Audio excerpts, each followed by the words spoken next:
Après le refroidissement, il faut envisager le stockage. Quelles en sont les règles et quelles sont les durées de vie des produits? Une fois que l'on a terminé la phase rapide du refroidissement étape par étape, il va falloir entreposer le produit dans une chambre froide dont la température ne pourra excéder plus 4 degrés. Et ce, pendant toute la durée de vie de la conservation. Cette conservation, bien sûr, n'est pas la même pour les différents composants de notre alimentation, le poisson, la viande, les légumes et les sauces. On estime qu'un poisson cuit, compte tenu de la phase qui s'est écoulée entre la capture et la cuisson, pourra avoir une durée de vie de l'ordre de 8 à 12 jours, entre 0 et plus 4 degrés.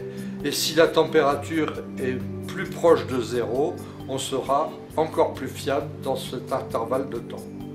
Pour la viande, on a généralement des durées de vie de l'ordre de 21 jours, c'est-à-dire 3 semaines, mais il faut faire la preuve pour chacune des cuissons, chacun des produits que l'on a cuits, de cette aptitude à tenir pendant 21 jours.